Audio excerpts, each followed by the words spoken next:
오늘은 제33원 양자됨에 대해서 함께 생각을 하겠습니다. 소요리 문답은 우리가 효력 있는 부르심을 받고 난 이후에 세 가지로 큰 유익을 얻는다고 말씀하고 있는데, 그 중에 첫 번째가 칭의였고 두 번째가 양자됨입니다. 그리고 셋째는 성화이지요. 칭의와 양자됨과 성화, 이 세 가지가 우리가 구원 얻은 자로서 구원의 큰 유익이라는 것이죠. 오늘날 우리는 이것을 구원의 서정, 즉 구원이 우리에게서 완성되기까지의 과정으로 보고 있지만, 요리문답은 이것을 우리가 누려야 하는 축복으로 가르치고 있는 것이죠. 칭의라고 하는 것은 의를 상실했던 자들이 그리스도의 십자가의 은혜로서 죄를 용서받고 그리스도의 의가 자신의 것으로 인정받아서 의인이라고 선언받는 것을 의미합니다.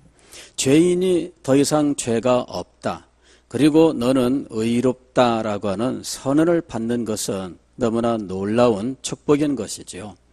그런데 이 축복에 덧붙여서 더욱더 놀라운 것은 우리가 하나님의 자녀라고 하는 특권을 얻게 된다는 것입니다. 하나님의 자녀가 된다고 하는 것은 얼마나 영광스러운 일이냐 하면 마치 거지가 왕자가 되는 것과 같은 거지요. 물론 그것보다 더욱더 비교할 수 없을 만큼 크고 놀라운 일이지만, 거지가 왕자가 된다는 것만 생각해도 이것은 정말 말이 안 되는 거예요. 과거에 왕자와 거지라고 하는 소설이 있었어요. 어린 시절에 이 소설을 읽으면서 거지가 참 어떻게 하다가 왕자랑 서로 신분이 뒤바뀌었는데, 어쩌다 보니까 두 사람이 얼굴이 닮아서 왕자가 왕궁을 몰래 빠져나와서 저작거리를 구경하다가 어떻게 하다가 거지 왕초한테 붙들려가고, 그리고 이 거지는 왕자가 돼가지고 왕궁에 들어가서 왕자가 되어서 이제 참 행동하려고 하니까 모든 게 낯설게만 하잖아요.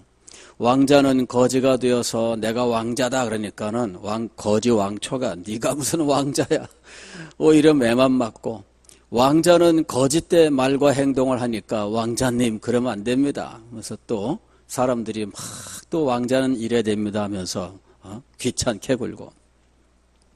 근데 왕자가 되고 보니까 모든 게 달라져요.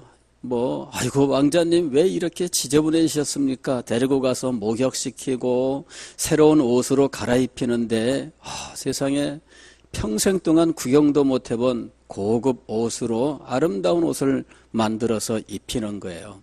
먹고 마시고, 그리고 모든 일들 시종들이 다 시중을 들어주는데, 알고 보니까 이 사람들은 옷도 자기 손으로 입지 않더라는 거죠. 옆에서 다 옷을 입혀줘요. 손만 들고 있으면 돼요. 그러면은 척척척척 옷을 입혀주고 걸쳐주고 다 해주는데, 이건 기가 막힙니다. 어디에 가면은 사람들이 다 참 절을 하고 먼저 인사하고 그러니 거지에서 왕자가 되었을 때 그 신분의 변화, 이것은 너무나 놀라운 것입니다. 그런데 한낱 죄인에 불과했던 존재들, 그리고 이제는 육신의 연약함을 가지고 고통하며 신음하던 존재가, 영원한 멸망을 향하여 가던 존재가 죄사함을 얻고 의롭다 인정을 받고 마침내 하나님의 자녀가 되었다는 것입니다. 이것은 정말 크고 놀라운 축복입니다. 오늘날이야 왕자와 공주가 널리고 널린 세상이잖아요. 그죠? 여러분 휴대폰에 보게 되면은 왕자 한 명쯤은 다 휴대폰에다가 지금 저장해 두고 있잖아요. 여러분 휴대폰에 공주 하나쯤은 다 들어가 있지 않겠어요? 자, 이제 지금은 누구나 다 집에서 왕자와 공주로 불리우는 시대예요. 그런데 여러분, 진짜 왕자와 공주가 여러분의 집에 있는 그 정도 수준에 있는 사람이 왕자와 공주가 될 수 있을까요? 말이 안 되는 거죠. 그냥 뭐 이름만 그런 거예요. 이름만. 그죠? 우리 집에 왕자야, 우리 집에 공주야, 뭐 이런 식으로 말로만 그렇게 하는 거예요. 그런데 우리가 하나님의 자녀가 되었다고 하는 것은 과연 말뿐인 것인가 하는 것이죠. 요리문답은 이렇게 설명하고 있습니다. 제34문에서 양자됨이 무엇입니까? 양자됨은 하나님의 자녀의 수에 들게 하시고 모든 특권을 갖게 하시는 하나님의 값없이 주시는 은혜로운 행위입니다. 하나님의 자녀의 수에 들게 하신다. 이것이 양자됨이에요. 양자가 된다고 하면 법적으로 확실하게 자녀가 되었다는 이야기죠. 그런데 법적으로 자녀가 된 그것은 단지 명분뿐이 아니라 실제적으로 법이 보장하는 모든 특권들을 동시에 누리는 것을 의미하는 거예요. 그래서 모든 특권을 갖게 하시는 하나님의 값없이 주시는 은혜로운 행위라고 말씀하고 있는 것이죠.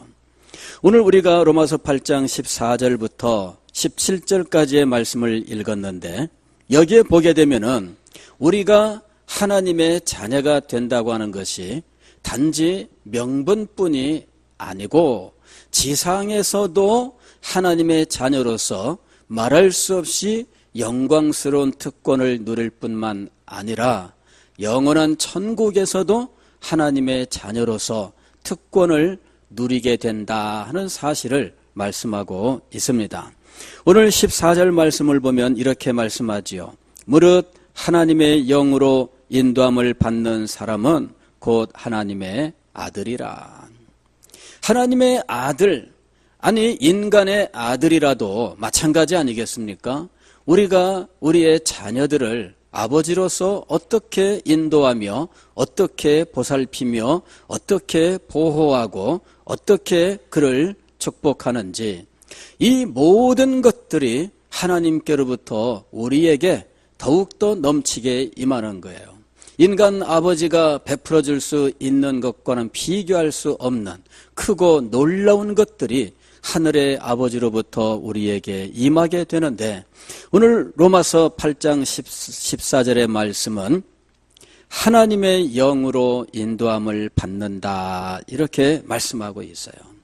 하나님의 영, 즉 성령으로 인도함을 받는 것이 바로 하나님의 자녀들의 지상에서 누리는 특권의 하나라고 하는 것입니다. 성령께서 우리에게 임하시고 우리가 성령의 인도하심을 받아요. 성령의 인도하심 할 때 이 인도하심은 뭐냐면은 마치 손을 잡아 끄는 것 같은 이런 인도하심을 말하는 거예요. 가령 요한복음에서 예수님께서 보혜사가 너희에게 오시면 너희를 모든 진리 가운데로 인도하시리라 하고 말씀하셨는데 그때 성령의 인도하심은 진리 가운데로 인도하심이에요. 이 인도하심은 사실 번역어이기 때문에 똑같이 헬라어로서는 서로 다른 말입니다. 보혜사가 모든 진리 가운데로 인도하신다는 말씀은 하나하나 가이드가 되어서 인도하는 거예요. 즉 여러분이 여행을 떠나보면 가이드가 여기서 꼭 보아야 할 것들은 무엇이 있는데 오늘 거기 여기를 가게 될 겁니다. 그렇게 설명을 해요. 그리고 그곳까지 인도를 하죠. 그리고 거기에 가서는 자세하게 그 관광지 우리가 보아야 할 그곳에 그 내용들에 대해서 자세하게 설명을 해줘요. 유적지면은 역사에 대해서 설명할 것이고 뭐 그것이 자연 경관이면 자연 경관에 대해서 자세하게 설명을 해주지요. 그래서 가이드가 오늘은 여기입니다. 그리고 첫 번째로 볼 것은 이것이고 두 번째로 볼 것은 이것이고 세 번째로 볼 것은 이것이고 이것이 인도함이에요. 그러니까 성령께서 우리를 인도하실 때 진리 가운데로 인도하시는 거예요. 그래서 우리가 성경을 읽고 혹은 하나님의 말씀을 들을 때 성령께서 우리에게 이 진리를 알아야 된다. 그러면서 우리에게 그 진리를 깨닫게 하시고 오늘은 이 진리를 깨닫고 내일은 이 진리를 깨닫고 그러면서 일련의 흐름 속에서 우리가 진리의 깊은 세계로 들어갈 수 있게 하는 겁니다. 그래서 진리를 통해서 하나님을 알고 그 영광을 알며 하나님의 사랑과 그 구원에 대해서 알며 우리의 구속자가 되시는 예수 그리스도를 알고 하나님을 어떻게 섬기는지 하나님께서 우리에게 주신 삶의 도리 이 모든 것들을 성령께서 하나하나 인도하시면서 가르쳐 주시는 거예요. 성령께서 진리로서 우리를 인도하는 일이 있습니다. 그런데 하나님의 자녀의 신분된 우리를 성령께서 인도하시는 일이 있습니다. 우리가 알게 된 그 진리의 말씀 그리고 우리가 깨닫게 된 하나님의 거룩하신 성품 그것을 우리의 삶 속에 적용할 수 있게 하시는 거예요. 이 순간에 하나님의 거룩하신 성품이 우리의 마음에 깨달아지고 그것이 우리의 마음속에 역사하면 우리는 이 성품을 내가 닮아가야 된다는 것을 깨닫게 되죠. 어떤 순간에 하나님의 거룩한 성품들이 내 마음을 감동시키고 나로 하여금 그 거룩한 성품을 내가 지금 이렇게 순종하여 행해야 되겠다라고 하는 마음의 어떤 충동, 어떤 그런 것들이 있게 되는 거죠. 이런 것들이 바로 성령의 인도하심이에요.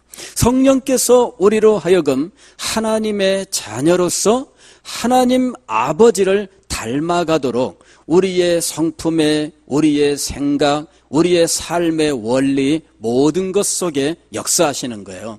그래서 우리로 하여금 내가 하나님의 자녀이니 아버지를 닮아가는 것이 합당하다. 그러면서 내가 하나님의 거룩하심을 따라가게 하는 거예요. 이것이 성령께서 우리 속에서 역사하는 인도하심입니다. 성령은 하나님의 자녀들 속에서 아버지를 닮아가는 거룩한 삶의 여정을 살도록 인도하고 계셔요. 그래서 우리가 하나님의 자녀인 것을 분명히 알고 아버지를 나의 아버지로 인정하면서 아버지의 거룩하신 성품과 그분이 우리를 위해서 베푸신 크고 놀라우신 구원과 그 역사들을 생각하고 그리고 하나님의 뜻에 자신을 맡길 때 성령께서는 우리 속에서 하나님의 거룩하신 성품 그리고 하나님께서 우리의 삶에 두신 모든 계획과 섭리 그런 모든 것들을 우리로 하여금 기쁨과 즐거움으로 따라가게 하시는 거죠. 이럴 때 인도하심이라고 하는 것은 우리의 마음속에서 그렇게 소망하여 살게 하는 이 마음속의 이 어떤 충동, 어떤 움직임을 결정짓는 이것이 바로 성령의 인도하심이에요. 붙잡아 인도하는 것을 의미하는 거죠. 성령께서 우리를 붙잡으신다면 손을 붙드시겠어요? 그렇지 않죠. 손을 붙드는 것은 육신의 아버지나 하는 일이고 육신의 어머니나 하는 일입니다. 성령은 우리의 손을 인도하는 것이 아니라 우리의 마음을 인도하는 거예요. 우리의 마음 속에서 하나님의 뜻을 깨닫게 하시고 하나님의 성품을 깨닫게 하시고 그것에 대한 소망을 갖게 하시고 그것이 그 마음을 계속해서 자극하게 하는 방식으로 성령은 우리를 붙잡아 인도하고 계신다라고 하는 것이죠. 로마서 8장 15절을 보면은 두 번째로 성령께서 하시는 일이 있습니다. 두 번째는 너희는 다시 무서워하는 종의 영을 받지 아니하고 양자의 영을 받았으므로 우리가 아빠 아버지라고 부르짖느니라 그랬습니다. 이것은 무서워하는 종의 영 그리고 양자의 영이라고 하는 용어들이 등장하는 말씀인데 이것이 그리스도인의 체험을 말하는 것이냐 하는 문제는 학자들 간에 여러 가지로 논란들이 있습니다. 어떤 분들은 이것을 중생 시점에 중생의 역사다라고 말하는 분들도 있고 어떤 분들은 이것을 두 가지 체험이라고 말하는 분들도 있습니다. 그러나 어떤 것이든 우리가 체험하는 이 체험의 문제인 것은 틀림이 없습니다. 즉 무서워하는 종의 영이라고 하는 것은 성령의 역사를 의미하는 것인데, 이것은 성령께서 우리의 마음에 역사하실 때 우리가 우리의 죄를 깨닫게 되는 것을 의미합니다. 우리가 우리의 죄를 깨닫게 되면 그때 이 죄를 가지고는 하나님의 영광 앞에 설 수 없다는 인식을 하게 되는 거죠. 가령 이사야서에서 이사야 선지자가 우시야 왕이 죽던 해에 성전에 들어가는 일이 있었는데, 그때 성전에서 그는 하나님의 영광을 목격하게 됩니다. 하나님의 영광을 목격한 이사야 선지자가 화로다 나여 망하게 되었도다.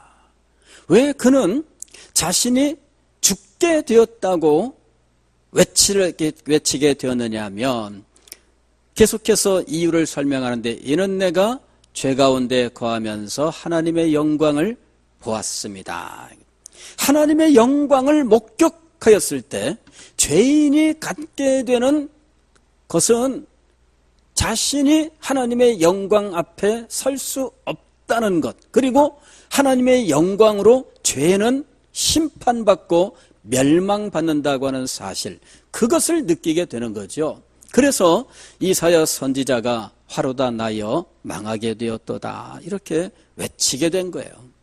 베드로가 예수님의 영광을 목격하는 순간을 맞이했습니다. 그가 예수님을 처음 요단강에서 세례받을 때 만나고 갈릴리로 돌아왔는데, 갈릴리 호수에서 한날은 그가 고기를 잡고 있었습니다. 그때 이 호숫가에서 예수님께서 고기를 많이 잡았느냐 했더니 밤새 수고했지만 못 잡았습니다. 그러냐? 그럼 깊은 데로 가서 그물을 던져라.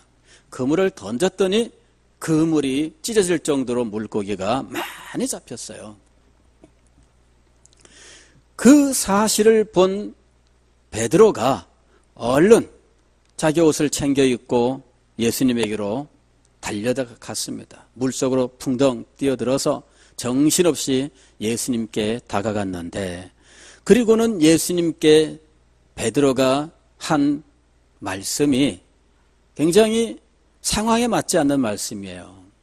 뭐라고 말씀드리냐면은, 주여 나를 떠나소서. 아니 기껏 배에서부터 물속에 뛰어들어서 허겁지겁 예수님에게 달려왔는데, 그리고 처음 드리는 말씀이 주여 나를 떠나소서예요. 이게 말이 됩니까? 아무리 생각해도 그 상황에 어울리는 말이 아니에요. 그리고 나서 하는 말이 나는 죄인입니다. 주여 나를 떠나소서 나는 죄인입니다. 아니 물고기를 많이 잡았습니다. 그리고는 그물이 찢어질 정도로 많이 잡고 나서 예수님에게 정신없이 달려 나왔어요. 그러면 그걸 보고 있던 사람들이 베드로가 예수님에게 뭐라고 말할 거라고 생각할까요? 제가 만약 그 현장에 있었더라면 베드로가 그렇게 막 정신없이 달려 나올 때 예수님에게 감사합니다 예수님 이렇게 말씀을 드리지 않을까, 그죠? 그게 첫 번째 나오는 말씀일 것 같아요. 감사합니다. 밤새 수고했는데 세상에 이렇게 말씀 한마디로 이 많은 물고기를 잡게 해주시다니 너무나 감사합니다. 두 번째로는 다음에도 또 알려주세요. 이렇게 이야기를 했을 것 같아요. 그죠? 저라면 그렇게 말씀드릴 것 같아요. 당연히 그럴 거 아니겠습니까? 예수님만 모시고 다니면 앞으로 물고기 잡는 거는 정말 쉽고 그리고 큰 돈을 벌 수 있겠다. 그런 생각을 할 거 아니겠습니까? 예수님만 모시면 이거는 너무너무 그 재수가 좋고 이건 성공하고 얼마 안 있으면 부자가 되고 예수님 믿는 거 이거 정말 대박입니다. 그죠? 현대말로 하면은 대박입니다. 근데 베드로는 예수님에게 가서 나를 떠나소서. 기껏 달려와 놓고 붙잡는 게 아니라 떠나소서. 근데 이유는 내가 죄인이기 때문입니다. 왜 그랬을까? 베드로는 이미 세례 요한에게 요단강 하류에서 세례를 받고 그때 예수님을 그곳에서 만납니다. 그리고 예수님이 메시아다라고 하는 사실을 그때 그는 이미 인정을 했어요. 그러나 갈릴리에 돌아와서는 예수님을 처음부터 전적으로 따라다니는 것이 아닙니다. 자기 생업은 따로 있고 예수님이 부르면 그 부를 때에만 예수님에게 찾아가는 이러한 생활을 하고 있었던 거죠. 그런데 예수님께서 그를 전적으로 따르도록 부르시는 결정적인 순간을 그에게 주셨던 거예요. 그것이 바로 갈릴리에서 고기 잡던 그에게 그물을 던졌을 때 그물이 찢어질 정도로 물고기를 많이 잡게 하는 일이었습니다. 그는 그 일을 통해서 예수님께서 메시아다라고 하는 그 정도가 아니라 하나님의 영광을 그 일에서 목격하게 된 거예요. 그래서 예수님에게 나아가서 나를 떠나소서, 내가 감히 당신을 따라다닐 수도 없고 또 내가 당신의 제자로서 합당치가 않습니다 라고 하는 이러한 고백을 드린 거예요. 자기가 어떻게 감히 이 영광스러운 이 권세자의 제자가 될 수 있으며 그의 부르심을 받고 그를 따라다닐 수가 있습니까? 말이 안 된다는 거죠. 자기가 자기를 돌아볼 때 예수님과 함께 할 수 없다는 이 처절한 고백을 예수님에게 드렸던 거예요. 왜냐하면 자신은 죄인이기 때문입니다. 하나님의 영광의 빛이 그에게 임하기 전에 그는 자신이 죄인이라고 하는 사실을 그렇게 절실하게 깨닫지 못했습니다. 자신은 유대인이었고 어릴 때부터 할례를 받고 율법을 배우고 율법하에서 성장했던 사람이에요. 그리고 그 시대에 센세이셔널한 그런 사건인 세례 요한, 그 요한의 소문을 듣고 요단강까지 달려가서 그에게 세례도 받고 그의 가르침도 받았던 사람입니다. 그런 사람이 새삼스럽게 예수님에게 나는 죄인입니다. 나를 떠나소서. 나는 당신을 섬기기에 전혀 합당한 존재가 아닙니다. 이렇게 고백하게 된 것은 예수님의 신성을 그가 목격했기 때문이죠. 그러나 예수님께서는 그를 부르십니다. 그때 그가 예수님을 따라갔고 그 후에 그는 전 생애가 예수님을 따르는 생애가 되었던 것이죠.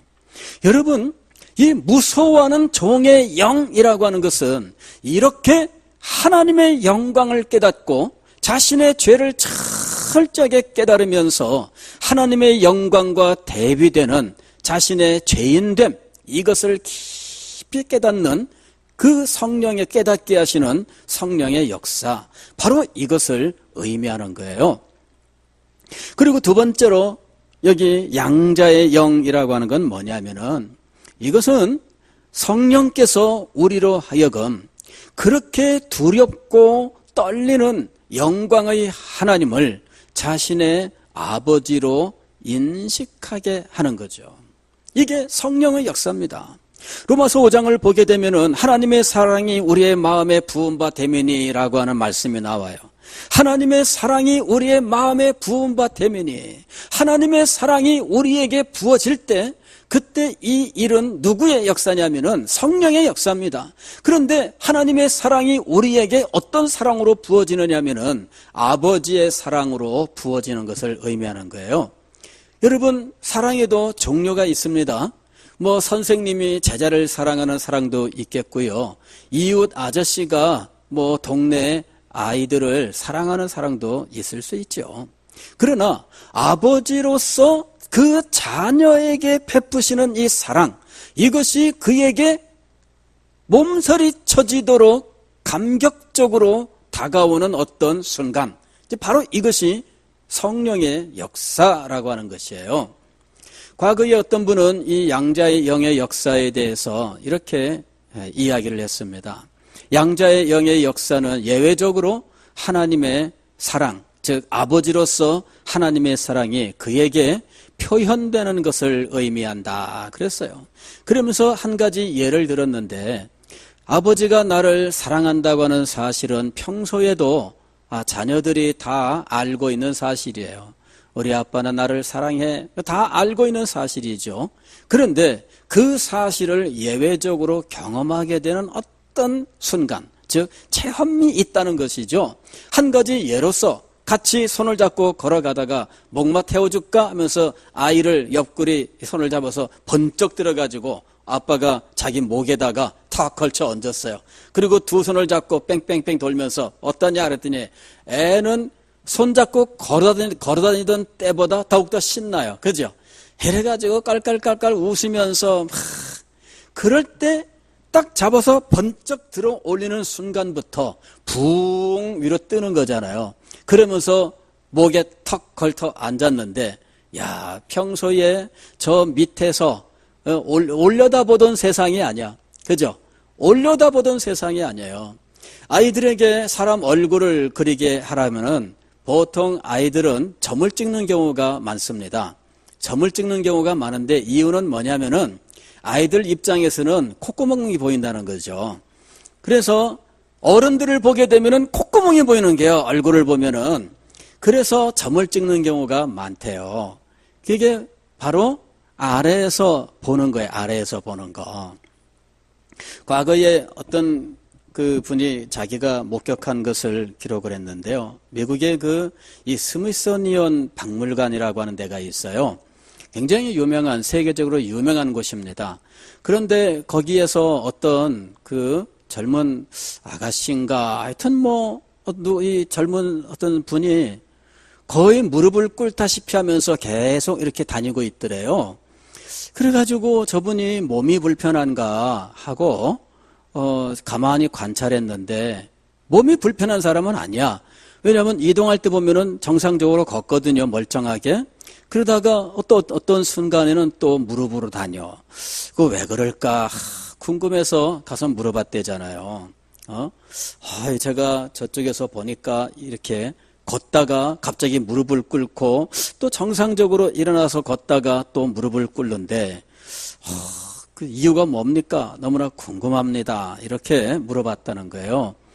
그랬더니 이분이 하시는 말씀이, 저는 유치원 선생님인데 며칠 있으면은 아이들을 데리고 여길 지금 관람하러 온다는 거죠. 그런데 답사를 하러 왔다는 거예요.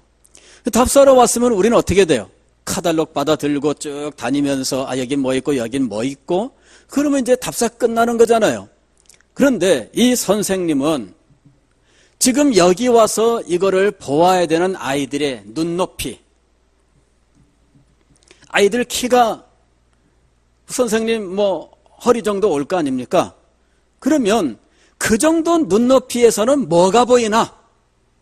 그거를 자기가 미리 보고 다녔다는 거예요.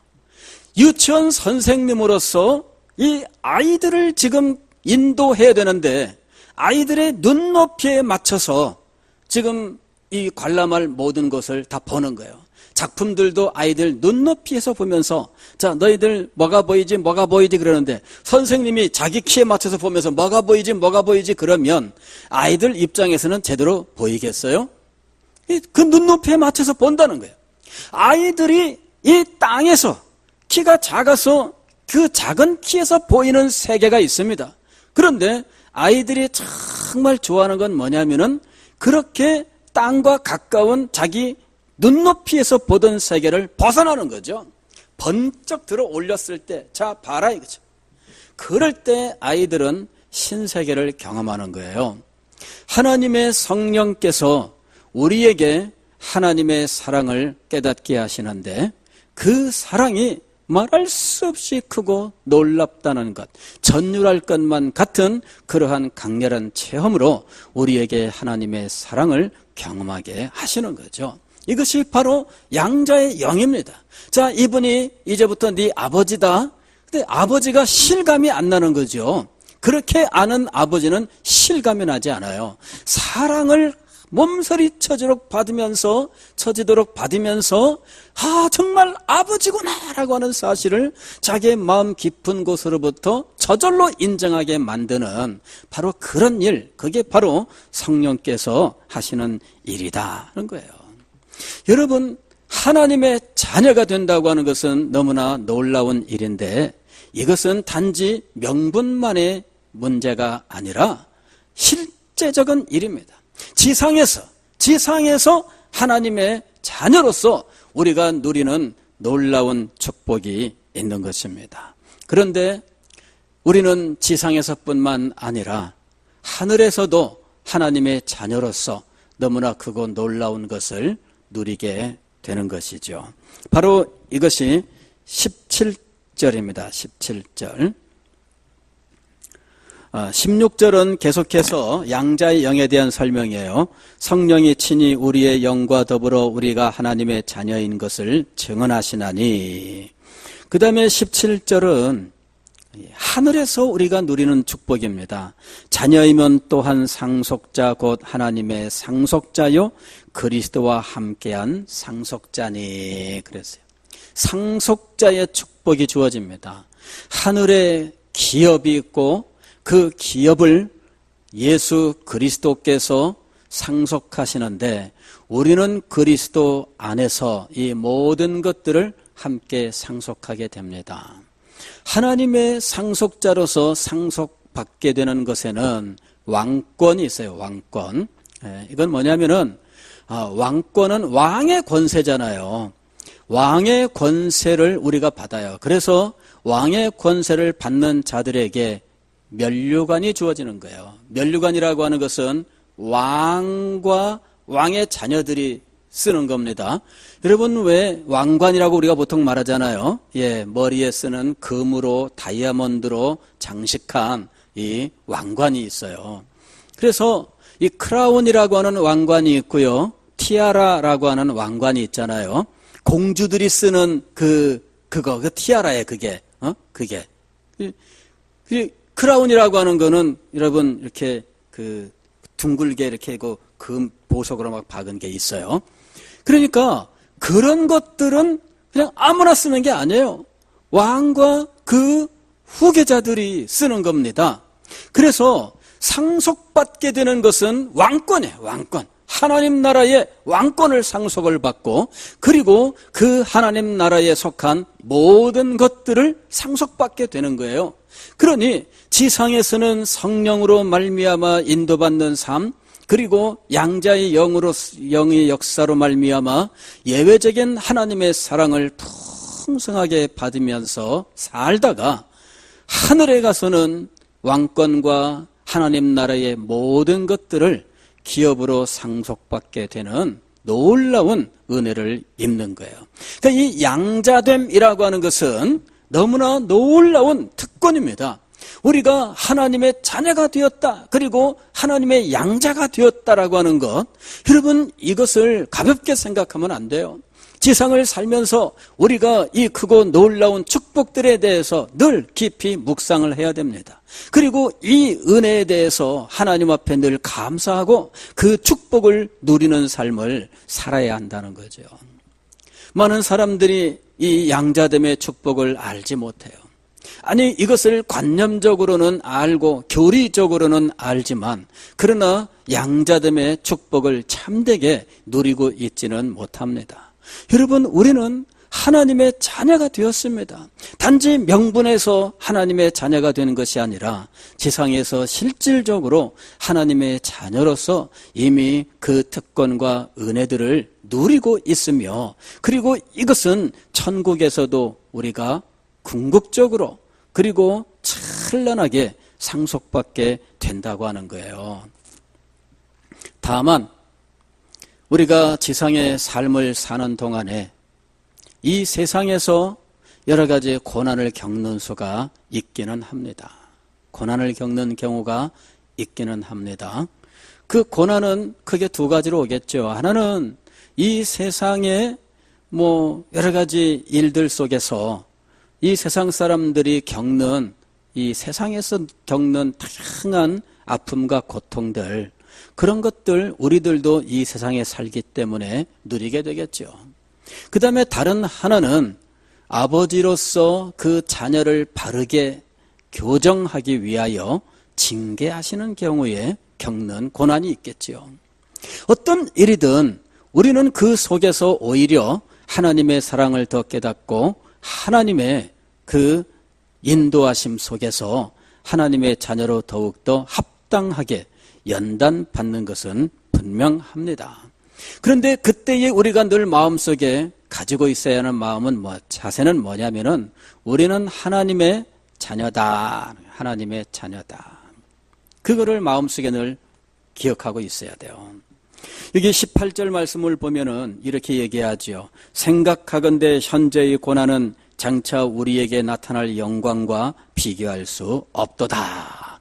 하나님의 자녀로서 우리에게는 하나님의 사랑의 회복과 하나님께서 우리에게 주시는 영광스러운 축복들이 있다고 하는 사실을 늘 기억하라는 이야기입니다.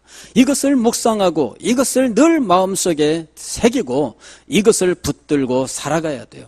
생각건대 현재의 고난은 우리에게 고난이 있다 할지라도 그것은 장차 우리에게 나타날 영광과 비교할 수 없으니 이 모든 것들을 능히 이겨내라 하는 이야기입니다.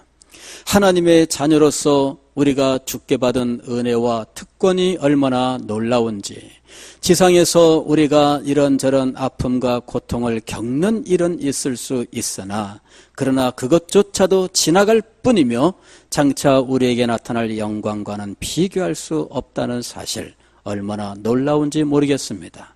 오늘 이 밤에 여러분, 우리가 하나님의 자녀됨을 인하여 하나님 앞에 감사하시기를 바랍니다. 하나님의 자녀됨을 인하여 하나님의 아버지 되심과 그 영광을 찬양할 수 있기를 바랍니다. 그리고 하나님의 자녀로서 이 땅에 아버지의 영광을 나타내는 우리의 삶이 될 수 있기를 주의 이름으로 축원합니다. 기도하겠습니다.